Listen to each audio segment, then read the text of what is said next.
Hey, what's up, everybody? PDL44 coming at you with another video. All right, so I'm walking out the house thinking about not a whole lot, and a name just popped up in my head, and it was Armel Traore. Plays for the Lakers, obviously one of our power forwards. Random. I don't know if anybody else has stuff like that happen to them, but they're not thinking about nothing, has nothing to do with something, and all of a sudden just a name, bow, or thought, bow, or something. Random. But yeah, I haven't seen him suit up for the Lakers without Anthony Davis as of late. Of course, we've been doing a lot of things to get ourselves centers and stuff like that. But he was a player I did homework on earlier in the season, before the season started, when we first picked him up. And he excited the heck out of me as it pertains to what I saw in those highlights. He's an energy guy, high energy guy, offensive rebounder, dunked the ball from the dunker spot. He can't shoot the three. And so sometimes when we have him out there with the big team, we try to force him into circumstances where he shoots the three. But for what it is that we need while Anthony Davis is out, I would love to see him get some minutes while Anthony Davis is out with the big team. I would love to see him get some minutes. Now, granted, with the minutes we've given him, he hasn't looked any good. I'm not going to sit here and deny that. I have yet to see him play what I would consider to be well for the Lakers. Now, when he was in France, he looked great. He was a really, really good piece of energy, rebounding, just a guy you could run plays for, a good recipient of great passers, passings. So what a pass is the word I'm trying to find. So he's somebody that I know has a lot of upside. I watched 20 minutes of highlights of this dude, and I was raving about him. I said that he could be our next great Laker find out of nowhere. As it pertains to players you get in the undrafted market, I think he could have been that. But as of late, I ain't seen him. I don't know what he's doing in the G League. I don't hear nothing about him. Can he play? I don't know. As it pertains to in the big leagues, is he good enough to really get some minutes with the Lakers? I don't know. And so that's what it is. I want to see him get those minutes while AD is out. I understand that we are running Trey Jemison, and Jackson Hayes is available, Koloko is available. Traore is not really a 5, but I'd like to see him get some minutes with the team. At the 4, I don't know if I could trust him at the 4. I probably want him to play some small ball 5. And the reason why I think he's a pure 4, but I don't trust him at the 4, is because we don't have floor spacers at the 5. So if we had a team like the Knicks with Karl Towns down there shooting threes, Traore fit in pretty good. Not shooting the 3. But that's not the dynamic we have. So he doesn't fit as well. I think he needs to be playing with a stretch 5 and stretch 3s and all of that stuff. So that's the issue. I don't know that he fits. But with his name just popping up in my head, I don't know if he's going to be out there tonight. I have no idea if he's even in New York with the team. But I want to see Armel Traore get some minutes during this stretch when AD is out. I want to see him get like 10, 12 minutes.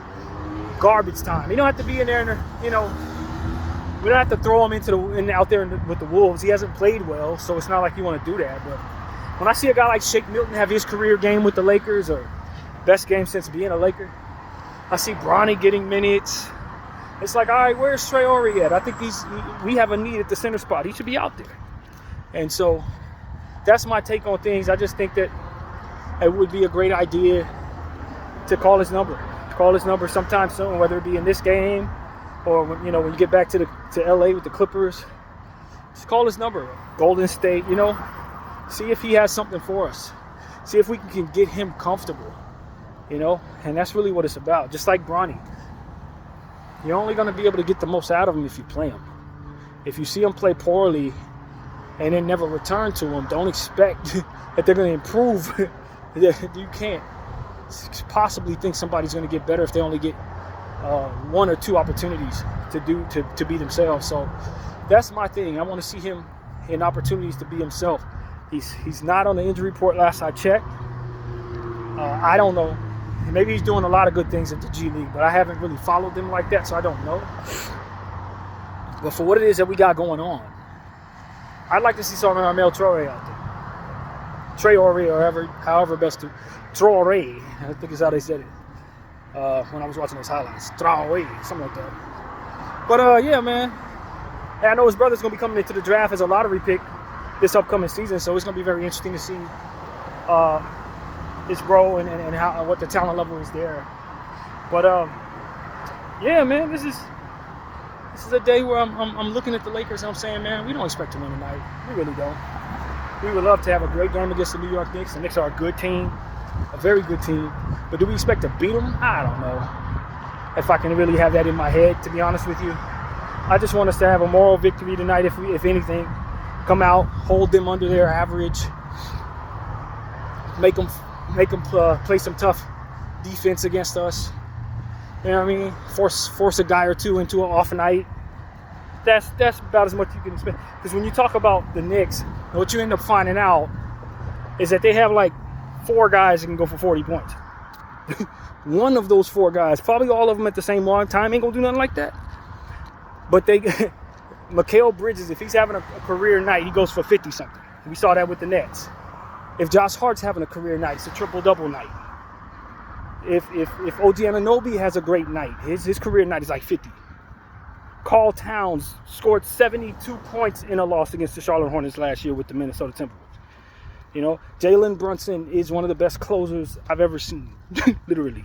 So it's like, this is not the type of team that you can just say, oh, well, you know, I mean, he can catch them off guard. Like, they got a bunch of all-stars basically in their starting lineup. And they only run those people. So you got the best of their talent on the floor for like 90% of the basketball game. So I think when you go up against a team like this, I think the strategy I'd probably attempt to have is get them in foul trouble.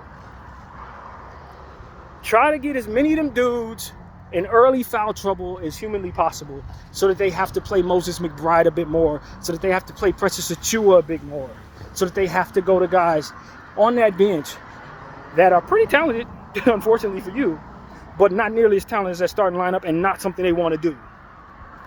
I want to see Tyler Kolek in the third quarter. Yeah, that kind of thing. So that would be my real circling on the drawing board. Besides getting back, which is so important against this team because of how they kill you in transition, and limit their attempts because they really do have games where they go for 109 attempts, literally. If you can do those 2 things, limit their attempts, get back on defense, and try to get as many of that starting lineup in early foul trouble as possible, maybe you can expose a bit more of the bench than maybe you would be able to. Expose a bit more of that bench, you know? And so that's what I'm here to say. I think the Knicks are a team that's going to be very difficult to beat on most nights, but they're not perfect. They're not perfect. We've seen Karl Towns in this 5-game stretch have a couple off nights. You've seen Mikal Bridges not shoot the greatest in a couple games here and there. They're not the greatest team in the league right now. Of course, Oklahoma City, Boston, and Cleveland are the teams that are at the cream of the crop right now. But when you see what they did to the Memphis Grizzlies, who are the 3rd best team in the West, and made them look like they were children out there, and you understand the ceiling of a team like the Knicks when they're healthy. So, yeah, this is a big game, man. The stars will be out tonight. You best believe it's going to be a star-studded event in New York. Anytime the Lakers are in town in New York, it's everybody's watching. Regardless who's wearing the uniform, everybody's watching. And I think it's a very big deal, man. The All-Star game is right around the corner.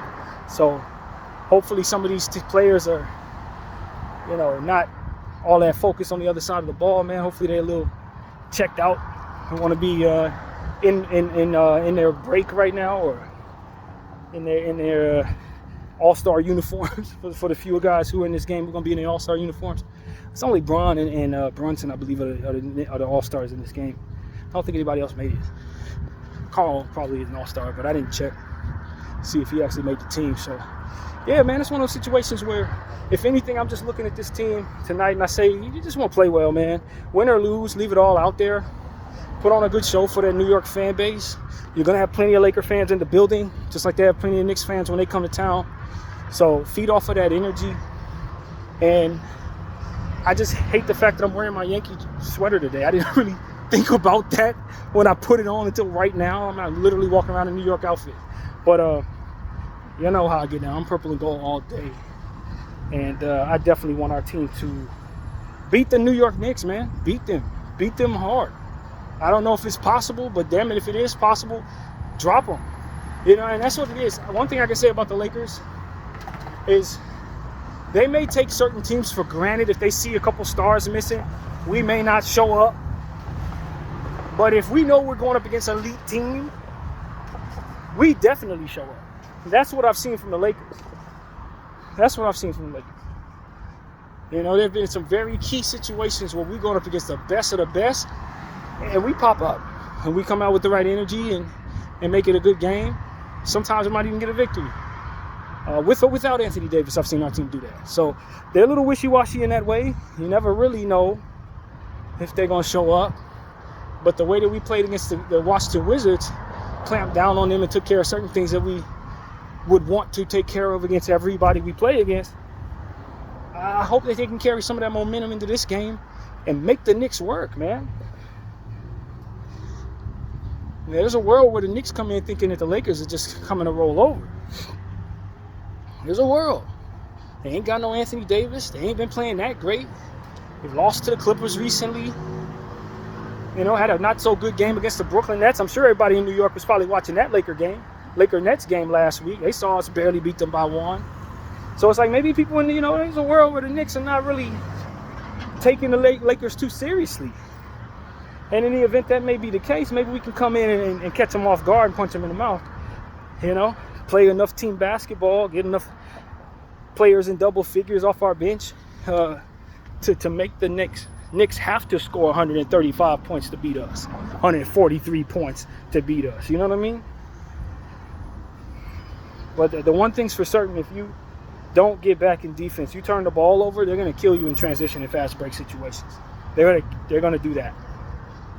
You know, they've had games where they give up double-digit offensive rebounds, but they also get second chance points. So you want to limit those. You know, the Nuggets made a big mistake not getting back against the Knicks. I'll tell you that. Them highlights, them trotting back, the Knicks are just speeding past them, and one at the rim. You know what I mean? That's just Mikal Bridges, OG Anunoby, Josh Hart, Brunson, Carl, McBride. They all coming at you. They're driving. They don't shoot too many threes too often. Every once in a while you'll get the 41 attempt. But most of the nights that I've, looked at these highlights, they have been going for like 30 attempts, 32 attempts, and they're still kicking teams behind just like we had. And that's kind of our MO, not really take too many attempts. We're up on our attempts this year than we were in the previous couple of years, but the majority of what we've seen from the Lakers has been us kind of attacking the paint and maybe shooting threes where we can. The Knicks kind of do the same thing, and we need to be prepared for that. We need to be prepared for them trying to attack our paint, especially with our players out. We need to have a whole lot of team defensive, team rebounding stuff going on. I think Dodo is important tonight. I don't know if he's going to go or not. I think it's a game-time decision. I hope he does. Even though he played for the Nets, he returned to the tri-state area, and it's pretty much the same thing. You know what I mean? I don't know if old Lakers and old Clippers feel the same way, but you're coming back to the city either way. You know what I mean? Whether you play on them or not, we're watching. And I feel the same way about going to play the Knicks or the Nets. Either way, you can bet that the people that watched you play are likely watching you play when you come back to that building down there. So hopefully Dodo has confidence going into the situation. Obviously, if we play Josh Hart tonight, it's the same thing for him. Going up against his old squad, he's going to have a big game. He knows his team is better right now. He knows Anthony Davis ain't out there. I'd imagine Josh Hart going to try to go for a triple-double tonight with like 10 points, 10 assists, and 12 rebounds or something like that, if we let him. But he is running on a hobbled knee, so we need to be taking advantage of him if at all possible with him in whatever way we can. And, JJ don't get a lot of conversation on this channel. We kind of just let him be. He's a rookie coach. Certain mistakes have been made. We kind of just brush it under the rug here, to be honest with you. But we really want to see good rotations tonight, common sense. I'd like to see his team progress offensively. We put a lot of emphasis on the offensive side of the ball with this channel here. I know defense is most important for a lot of people, but I want to see diversification with our offensive plays. I want to see some logic out there that I didn't see against the Philadelphia 76ers. You know, some of the stuff that we were trying against the Sixers gave us turnovers, man, and allowed the Sixers to kind of get in transition. That obviously can't happen tonight. So I'd like to see a lot more versatility with our offense.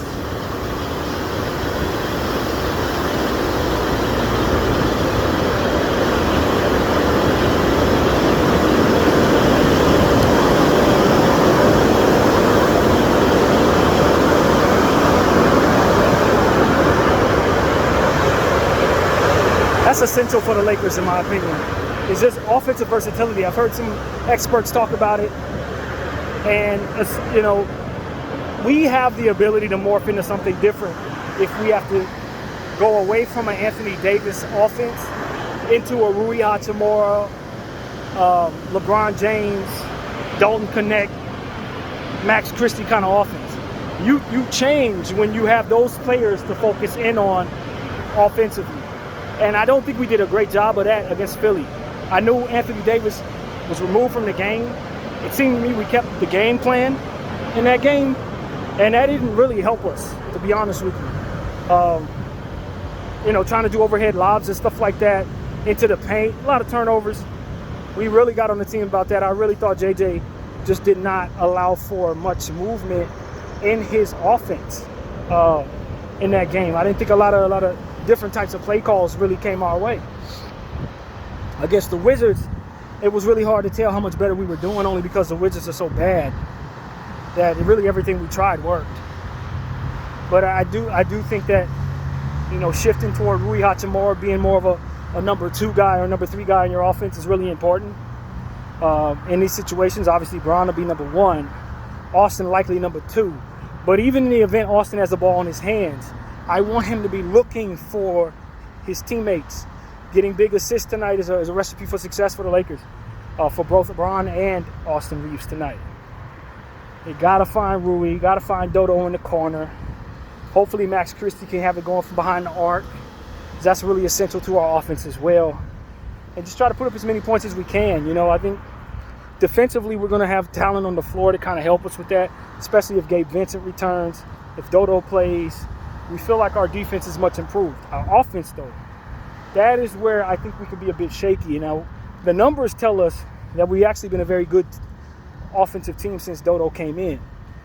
But the eye test is telling me that we have a lot of improvement, and that it's really, the offense is predicated on us utilizing the passing ability of Austin and Bron to get the guys who are most reliant upon receiving passes, the ball consistently.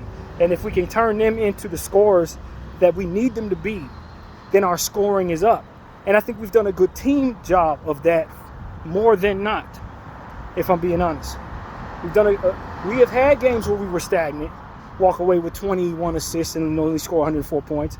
But we've also had games where we went for 32 assists and score 120-something points. So it's like, that's what it is. Can we as a team connect to assure that the guys who need to facilitate are getting the ball to the guys who need you to, and then from there, those guys being efficient and hitting the shots that they're giving these passes for. So that's what it is for me. If we're having a good passing night tonight, if we're having a good offensive night tonight, I think that's a moral victory for the Lakers, whether they win or not, because we want to score an NBA amount of points. In this league today, in my opinion, you probably want to score about 113 points or more. And that's if you're playing good defense. If you're not playing good defense, you need to score 135, 140 points. If you're not playing good defense. You see what I'm saying? If your defense is anemic, your offense better be jamming. Otherwise, you're going to lose to a team like the Knicks. You know, that's just what it is. So they play good defense. Their offense is always clicking. They got multiple go-to guys in their offense. And we just need our team offense to be sharp tonight. We really need our team offense to be sharp tonight. So these are the things we're thinking about here on this channel, man. I don't have high hopes for this game as it pertains to the outcome, but I do have high hopes as it pertains to our aptitude, our attitude, our energy, and those are the things that we can control, man. Being smart out there, coming ready to play. I know we're at the tail end of this road trip. Sometimes the last game of the road trip, people mail it in. They tired. They've been on the road, hotels and all this and out of that. So you could have a night like that. It wouldn't overly surprise me if our Lakers don't have any energy tonight, based on that dynamic, and are ready to come back home. But with everything that we got going on the road, with how well we played against the Washington Wizards, had a day of rest, I think that this team should be well rested if they took care of business. Making sure they took advantage of yesterday instead of going out and enjoying New York nightlife or however that went. If they got the rest that they needed, got the practice that they needed as well, a good mixture of both, then I like our chances of making the Knicks work very hard to get a victory tonight. And that's the bottom line. I want to see them work very hard. I do not want to see the Knicks mow us over like they did Memphis, like they did Sacramento, and like they did Denver. I know that they're beating the hell up out of the Western Conference right now, and this is probably the easiest matchup on paper. But just like we found out with the Philadelphia 76ers, you can't count on that in this league, especially if LeBron damn James is on the floor. You definitely can't count on that if you're the Knicks. So that's what I'm hoping, that they'll be, mistaken and thinking that we the easiest team they've seen and they've been blowing everybody else out. And don't play as crisp against us or rest some people or something like that, thinking they're going to beat us regardless. That is exactly what I think the Lakers could really, really benefit from if they had the right mindset and shots are falling tonight. So that's my point of view, man. Of course, we're on trade watch. Trade deadline, I believe, is on the 9th, I think. Today's the 1st, so we're close. Maybe wrong about that. It might be the 7th or something. I'm not really sure exactly which day. You may want to check for yourself, because I don't have that date in my head. I think 9th is not the date now that I think about it. But somewhere this week is coming within the next 9 days for certain. We're going to be on top of it, all the movement and stuff. We'll talk about it. I don't know if I'll cover each and every move like I did last year, like I normally do. We'll see how I feel that day. But I'm sure I'll make plenty of videos on trades as they come in, as we did this morning for the Jazz Clipper move. That had some role players going back and forth. Nothing worth really discussing right here. But point is, we're in that season, and so people are ready for trades. And I'm curious to see if this big trade that I'm hearing about is going to happen. Saw a dude made a video this morning on the 5-team deal that's supposed to be being talked about by multiple sources. So when you start having that type of smoke around a situation, it might be possible the Lakers are involved. So I hear Chris Paul might be coming our way. I would love to see him in a buyout situation, to be honest with you, but I don't know that we can actually do that if we don't make a trade to create a roster spot any damn way. So that's the key, because the Lakers need to make a trade to create a roster spot one way or another. So we need to do something if we're going to improve our team. What we do, that's a whole nother story. But that we are standing pat means that we probably can't utilize our buyout market. So that's something that really would irritate me if we can't create roster spots to pick up pieces that otherwise we would want if we couldn't make trades. So let's create that roster spot. I think that is essential for us. Within reason. You don't want to give up first round picks to do it, but you get the point. We gotta get somebody off the team so we can put somebody else on it. And if we can do that, I think we'll be very happy. Depending on what type of move we make. So that's really what it is, man. I'm curious to see, Chris Paul, if he's gonna come through. I think he's a player of need at this point. We talk about continuity, a third facilitator.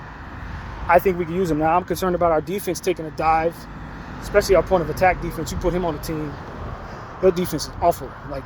Period. One of the things he's benefiting greatly from is the fact that he has the best shot blocker on the planet on his team, and Wembanyama. They got defensive players down there. So that helps Chris Paul be hitting defensively in theory. But for us, Anthony Davis, fantastic, but we know we're not that. That's not necessarily our dynamic. So we may not benefit as much from Chris Paul on our team in that area. But I do think he's an addition to our situation at this point. He's much more needed than he's ever been. because of our facilitating deficiency issue right now. So I definitely get the logic there. Bogdanovich from Atlanta is also rumored to be in this trade. I've been wanting to, see the Lakers acquire this dude for like 3 years now. I just think he's set to benefit greatly from a bigger role. Lethal scorer, that kind of shooter, is definitely somebody you want to add to your situation. Not old. I don't think he's any older than 30. So he's ready to win. And, that's definitely a type of player that I think we benefit greatly from having on our squad. Most definitely comfortable coming off the bench, comfortable starting, either way. So I would love to walk away from this trade deadline with him. And then I hear Nick Claxton's also maybe Nick Claxton from the Brooklyn Nets may also be on the move in this deal that's been reported. And I don't know that he would land here, but I would like to have him if he wants to come here. I know he's on a $20 million a year type contract, so I'm not really sure if you're not giving up Rui to get him. So that's just something to think about. But I think he would be a hell of a center to put next to Anthony Davis. Definitely an energy guy. Not a huge stats guy. Not really, but he can rebound the ball and can defend and really be a hell of an energy piece at the center position. Provide us some athleticism a little bit and some youthfulness in that center position. So I think he would be good. Not the best option, but definitely a above average option for us at the center position there. So I don't know that Miles Turner is available from the Pacers. I'm hearing that maybe they'll try to move somebody else to keep him so that they can pay him whatever he wants in the offseason. I think that probably is the smart move, given how coveted he is as a center that can stretch the floor and block shots regularly. All-star level center that can do those two things. That's like a very coveted piece to have. So maybe they would be wise to move on from some other guys and don't let that piece move. And so that's what I think is kind of what the Pacers are thinking about doing. I've heard Ben Matherin's name, which is super shocking given the fact the upside that he has and how lethal of a scorer he already is. But he's had some injury issues over the last couple of years that's knocked him out, kept him out of the playoffs, stuff like that. They have other wings that they like. And if they have to let go of something, one thing they've learned is that they can live without this player and still make the Eastern Conference Finals. So when you consider the core of what got them to the Eastern Conference Finals, you consider him not being a part of it. And it's just common sense that if you have to make a subtraction, you remove that piece. So I would love to land Ben Mathurin. I don't believe that that's realistic. I don't believe that's going to happen. But I'd be ecstatic, absolutely ecstatic, if we added that player to our situation. He would help with both our win now timeline, in my opinion, and our life after Bron timeline as well, which is why I don't think anybody's going to be handing them to us anytime soon.